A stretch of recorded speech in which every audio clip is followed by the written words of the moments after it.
Yellow.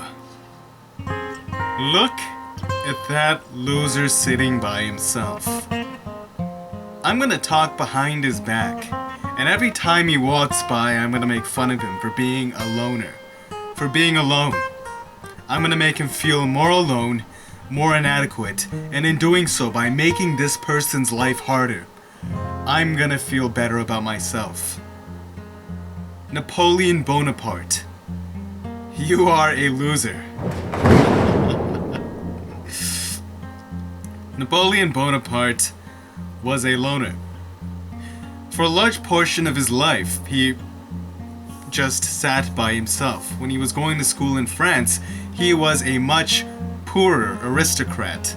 None of the other French aristocrats treated him properly. If anything, they kind of ostracized him because they had nothing in common with him.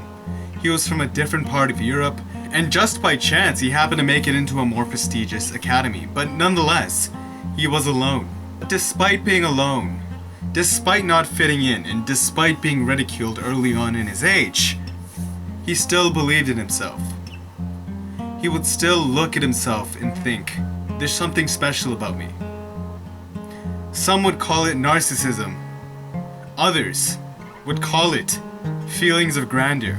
And as Napoleon Bonaparte grew and flourished into his position as an emperor, others would confirm his feelings of grandeur. He was a delusional narcissist to the pinnacle. And to be honest, the only way he could have become an emperor was if he was a delusional narcissist. If he did not believe in himself as much as he did, he never would have become as incredible as he did. But at the same time, if he was not a loner, if he was not ostracized, he would never have thought this way in the first place. Why? If he was constantly surrounded by other people on a consistent basis, he would think like them. He would think what they were thinking. He would be talking about how that other kid is a loser, how he's above everyone else. He'd be thinking the exact same thing his peers were thinking. He would not have formed his own thoughts. Because he was alone, he could detach his mind from the rest of the world and think for himself. And in doing so, he truly believed, after deep analysis to the core of who he was, he believed himself to be something great. Through hard work, taking risks, willpower, and belief, he became the greatest emperor Europe has ever seen. No one has ever done that to Europe. No one ever will do that to Europe. No one has ever conquered Europe like Napoleon has. Let's do a 360 here. Instead of talking about a conqueror who destroyed and pillaged to attain all he wanted, let's talk about an individual who brought our world to life. An individual who set the tone for modern civilization. Pretty much everything we have today would not exist without this man. Nikola Tesla. Nikola Tesla once said, "Antisocial behavior is a sign of intelligence amongst a world of conformists." It is okay to be alone. In the eyes of the greatest inventor of all time, or at least one of them, I'm sure Leonardo is up there as well, but for the most part, it's safe to say Nikola Tesla probably was the greatest inventor. He said, if you want to know the secret to invention, the secret is to be alone. It is okay to be a loner. It is okay to be a loser. That is where champions are born, ironically. Through failure, you experience success, in the words of Michael Jordan. Through being alone, you captivate the world. Dr. Seuss was an introvert who spent much of his time by himself. Dr. Seuss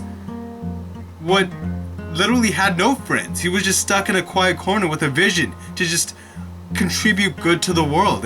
And as a result of this, he created books that were inspiring, captivating, entertaining, but at the same time always had a positive message. Always had a message for you to learn and grow from. If you feel alone today, know that there were many greats before you who felt the same way you're feeling right now. And it doesn't mean you're inept. It doesn't mean you're worthless. Because you can detach your thoughts and think for yourself, even though it's painful, even though it hurts. Because you can do that, you have attained a power few will ever experience. The power of viewing the world through your own lens.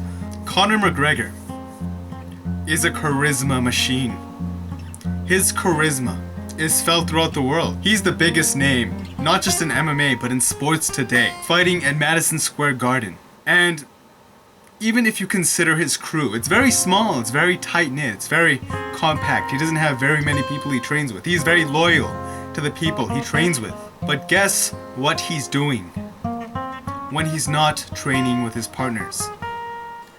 He is alone, training by himself. As quoted by an interview from the closest person to Conor, Dee Devlin, his girlfriend, and maybe one day wife. She said that Conor, for a large portion of what he does, he's just throwing punches by himself, watching videos and visualizing. In that solitude, he's utilizing his mind to aspire to greater heights. In the time that he's alone, after he has absorbed the knowledge he requires from his teammates through osmosis, he spends time alone, visualizing, throwing punches in solitude, and through it, refining that vision more lucidly. If you're always training with other people, if you're not investing time into solitude, you will simply end up like everyone else. Even if those people are amazing, if you're just learning from other people opposed to just exploring the world with your own thoughts, you'll be more and more incredible like them. But you'll never be incredible like yourself. Only through solitude will you be able to find that lens that lets you peer into who you truly are. As much as it hurts, as uncomfortable as it is, that solitude, it's freaking painful. It kills you. You age faster. It's like the hyperbolic time chamber for Goku. As much as that solitude is painful, through that lens you cultivate, you start to see the truth as a reflection of who you truly are. And that's when you truly get to grasp the world with your own two bare hands. In that solitude. So, loser, loner, the kid I laughed at every time you walked by. Maybe you weren't such a loser after all.